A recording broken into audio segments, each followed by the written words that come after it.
If you're looking to catch up to 16-year-old Aidan Liu, good luck. I started the sport in 2015.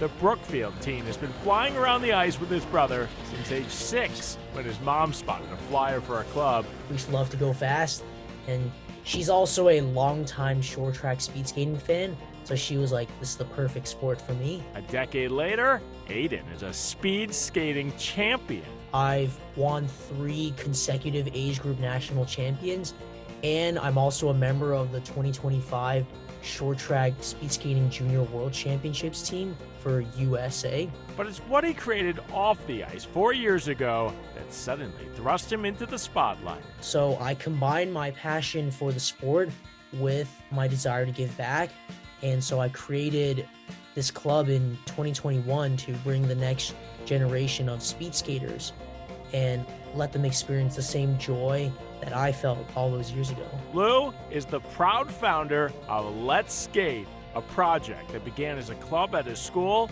has taken off. It's grown very wildly. Now a foundation, the nonprofit is sprinting, helping 300 kids learn a sport they'd likely never have tried. Let's Skate offers kids a free chance to get on the ice and low-cost opportunities to stick with it. There's just nothing that I like more than seeing, kids smiling, laughing at each other as they race each other around the ice and try and go as fast as they can. It reminds me of what originally captivated me 10 years ago. I mean, this must be a coach's dream. You must be so proud of everything that he's doing. Yes, absolutely. Because we need a young talent kids, no matter what. It's earning him the highest praise from his coach. Huang Yang Wang knows a thing or two about success. The former member of the Chinese national team has been working with Aidan for years. He's turning what can be an intimidating sport into something exciting and inviting for everyone. I just hope it expands across the nation, at least expands to even more school districts. I really think that this model can work anywhere. It just needs that one crazy person to be daring enough to try it. With passion to help others and future Olympic dreams, Aidan's earned a spot on possibly his most impressive podium yet, Junior Achievement Young Entrepreneur Finalist. Ben Handelman, Fox 6 News. Hello everyone, my name's Aidan, and I'm the proud co-founder of the Let's Skate Foundation with my brother Aaron. Here at Let's Skate, our mission is to provide students of all circumstances the chance to try speed skating. We started in 2021 as a school speed skating club centered in Elmbrook, and in 2024 transitioned to a nonprofit for greater flexibility and a chance to expand beyond Elmbrook. Since then, we've introduced over 300 students into the sport from Elmbrook and 8 other districts, while conducting an average of 100 affordable training sessions yearly. We've also elevated 10 skaters to the national level in long and short track speed skating races, and have incorporated 9 student volunteer coaches into our program as a part of our goal to foster a strong community. So where does this success come from? Well, here at Let's Skate, we believe that it starts at the administrative level. Our team of 3 work to make the foundation strive through proactivity, whether it's setting up meetings with the ice rink and coaches to set up ice times and training schedules months prior, or opening our online registration to all existing members a month in advance. We're always making sure that we're a step ahead in the preparation game. We've also established a strong media presence, using platforms such as Instagram, local news outlets, and school district news to promote programs, connect with outside organizations, and showcase our impact on a higher level. So now I'd like to switch over to a financial overview of our current season. We've made $40,554 in profits from training revenue and interest, and have $34,657 in expenses, mostly due to ice and coaching fees, but also a variety of other conveniences such as insurance and equipment management. So that's a profit of about $5,000. How did we get to this point? Well, during the journey of the foundation, we struggled with increasing ice fees and families reprioritizing their expenses post-COVID. And in order to stick to our commitment of providing an affordable skating experience, we found a multiple tiered model that seeks to cater towards families of all levels of investment. This way, we build a platform upon which all families can thrive along their own circumstances. And this is why we attest to our maximum customer satisfaction and a high retention rate. Regarding the future, we want to incorporate inline speed skating programs into schools, connect with organizations that focus on providing special needs kids a chance to participate in sports, and bring speed skating to underrepresented minorities in Elmbrook and outside school districts. Through fostering a more diverse base of students, we aim to make speed skating accessible to everyone. Thank you. Aidan, where have you been all my life? And for me not to be able to articulate the appropriate words, I just want to describe about your servant leadership. You know, I can only believe in a product or service as much as the owner believes in it. And I am not, or have I ever had a desire to ice skate? I'm ready now. I love the fact that you have this significant and genuine social responsibility. The words that you use that, you know, recently have been very controversial, but you've reminded us that regardless of 3 letters, making everyone feel as though they belong or they have a space in areas that are traditionally, again, marginalized. Thank you for that. And thank you for looking at business from not just a profitability standpoint, which, by the way, your numbers are amazing, but also how you can, again, give people exposure regardless of their identity. So that in itself is incredible. I don't even know what question I have for you because it's just so amazing. I do want to ask you this as it relates to the accessibility part. What are some of the additional opportunities that you see as it relates to exposing ice skating to those underserved or traditionally marginalized groups? How does that look like for you 2025 and beyond? So we will start by first promoting our foundation, our registration to these school districts, and conducting meetings with all of the heads or principals. And for some of the opportunities that we provide to these kids, our first major one is reducing the cost of equipment and entry. As with a lot of sports, speed skating is a very expensive sport. For example, the boots you're seeing right here, they're a few $1,000s. That's a huge concern and a big yikes for a lot of families. But for us, we provide these boots at a much more affordable cost. We have about a $5 rental fee per session, which is a lot less than a few $1,000s. And we're also have a very beginner-friendly training plan so that anyone, even if it's their first time stepping on the ice, they can enjoy the thrill of speed skating. And lastly, this is tying back to our community, but we teach all of our kids to be kind to each other. This way, when any newcomers come on, they're instantly greeted with a bunch of smiles and laughs instead of feeling left out or just standing on the side by themselves. This way, we alleviate many of the social and financial concerns that families might have. And by doing this, it attracts a lot more people. Aidan, I'm very impressed that you use your talents to help others. I think we need many, many more people like you. So thank you for that. So I'm happy that you are taking care of the business side of a nonprofit. I think that's a weakness with many arts groups and nonprofits, that they're very passionate about what they do, but if the business side doesn't work, they go out of business, right? So think of it as a business, even though you're a nonprofit. So I'm impressed with the fact that you do that.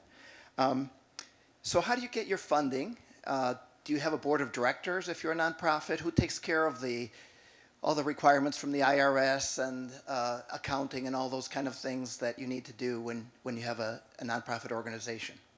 Yes, so we do have a board. Unfortunately, I'm not on it. I'm not 18, so I'm legally not allowed to be on there, but Our board of 3 consists of my brother, who's in the crowd over there, and 2 other close friends who have had decades of experience as being community leaders. Together, them 3, they oversee all operations, and they are what keeps the ship sailing.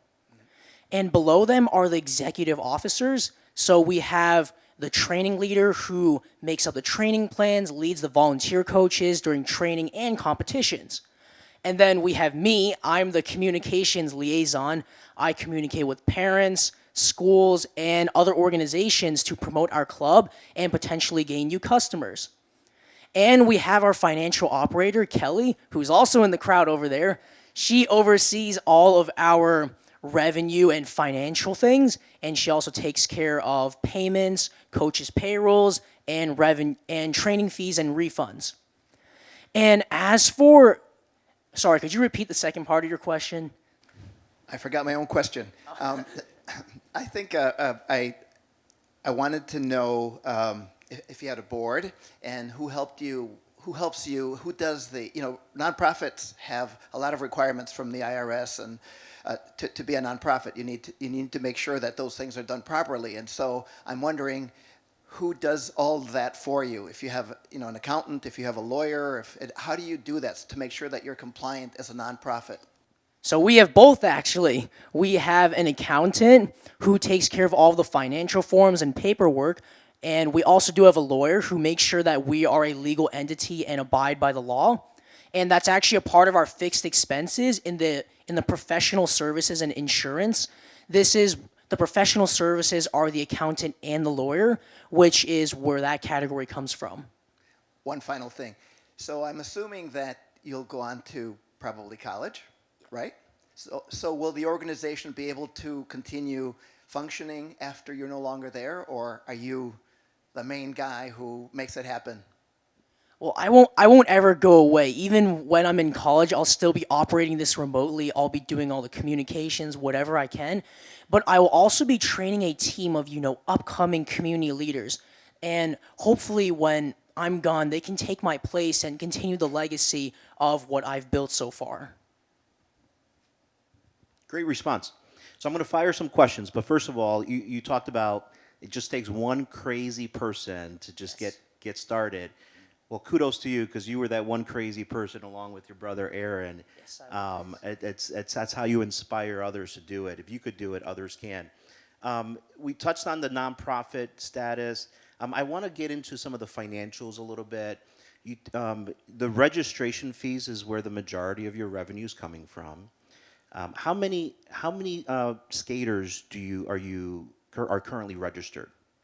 So currently we have about 30 skaters, and about half of them are full tier, while the other half are partial and tryout. So I would now like to differentiate how our pricing system works. Perfect. We have 3 tiers, which is tryout, partial, and full. The tryout tier, which is only 10 sessions, are for those new families that would like to get a first taste of our program before making a further decision. And then when you move a step up, the partial tier, which is a requirement of at least half of our training sessions up to, one below the full, it's for the more invested families that can't yet be fully committed, but they still want to gain a rigorous structure out of our program. And at the top, we have the full tier, which are the most committed families. They're really dedicated, and they just want to see progress in their kids. And we designed these tiers in mind for financial sustainability, flexibility, and thus we give all members the chance to, find their own flow with their other things that are going on in their life as well. Appreciate that. And is there an age group that you're targeting? In other words, can we sign up and be skaters?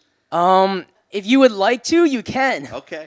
All right. We mostly look towards kids aged 4 to 18. Okay. And honestly, it's mostly elementary and middle, because at the high school level, they have way too many things going on. I can relate with that. So they probably don't have much time. But the elementary and middle school kids, they really love the sport. It's also kind of what got me into it. And this is also another special characteristic of our foundation. We operate at the school level. So basically, these kids, they not only bond over the ice, but also at school. So So while they're at school, they can talk about what are we doing at training today, or whatever else. And it's just another layer of friendship that ties our community together. Yeah, I love that you're building that culture within, because whether it's a nonprofit or a for-profit, culture is important. And you're also saying we have a chance to possibly skate. Yes, So, you okay, do. Good. All right, good. Good. On the expense side, it seems like nearly 50% of your expenses is coming from the ice. I'm making assumptions, but is it ice time? Is it paying for the ice? Like what's that cost exactly? So we have 2 seasons in our program. We have the September to March season, which is our competition season, and we also have the off season, which is April to August. Okay. So because ice is a very valuable commodity, we are constantly competing with, hockey, figure skating, other speed skating clubs for ice time. So this is why for the September season, in May, we are already discussing with the ice rink to lock in our ice times for the upcoming season. And because ice has to be paid at the beginning of the month, and it's about $335 an hour for the competition season and $235 an hour for the off season, we need to make sure that we're prepared in advance to have all those payments done so that we can resume training at each month. Excellent. One last question, because I'm going to turn it over to Craig here. You talked about retention rate. So thinking about those that register, what percentage of those stick with the program? So I will admit, like other sports, not everyone will, vibe with speed skating. For example, in our tryout sessions, which are free by the way, we usually get about 10 to 15 new people that would love to try the sport. However, by the end of that session, there are a few kids crying, it's too cold, the boots hurt. I understand that. And only about 5 of them will continue on to our tryout tier. And after that tryout tier, again, there are a few kids that were in it, but after they're like, do I really want to do it? And they will sometimes drop out. So at the end of this whole ordeal, there's about 2 to 3 kids that will stay with us as existing members. And although it's not a lot, it means a lot to me, because then those are more kids that can enjoy speed skating. I may have missed this, but tell us how you got involved in this sport. So this is a while back, 2015, about 10 years ago.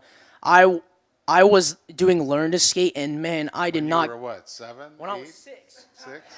And I did not have a care in the world about technique. I just loved to zoom around on the track. The instructors complained about it. Other skaters complained about it.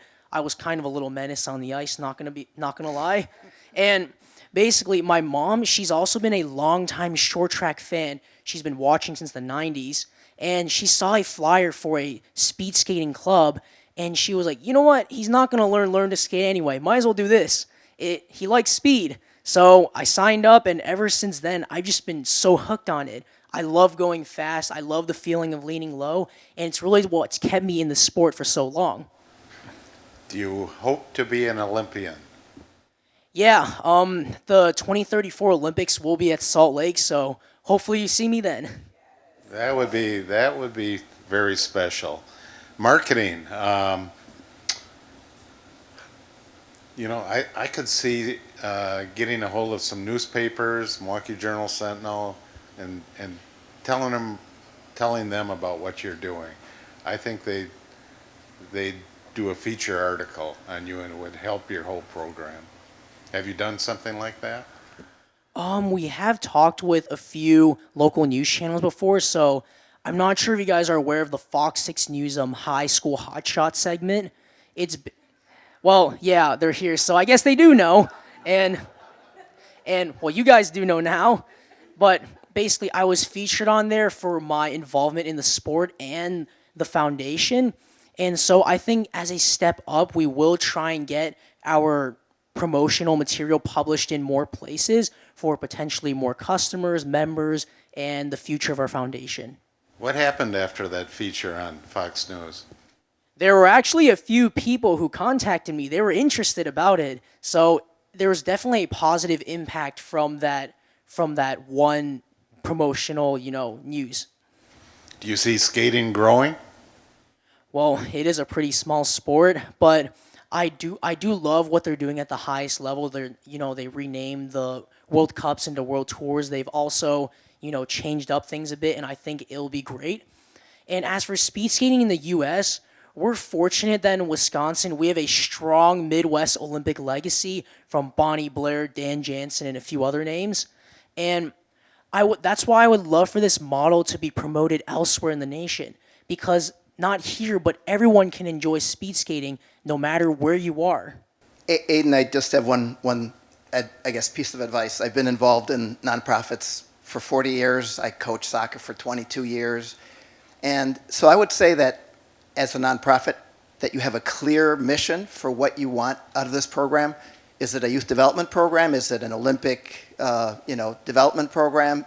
You have different avenues, but I do think that I would keep in mind that if it's a youth development program, that everybody in your organization knows that. Sometimes people lose sight of the fact that, the kids we're coaching in soccer or basketball are not going to be in the NBA or, professional. But it's a youth development program that's very helpful to them in their life. And I think it's important for coaches and everybody involved to be on that same page. Again, I want to just congratulate you for what you're doing. I think we need many more people who are like you, who are interested in helping us. It's a tough time for kids, and they spend a lot of screen time. They're on the couch a lot, and what you do checks a lot of boxes. So congratulations. Thank you.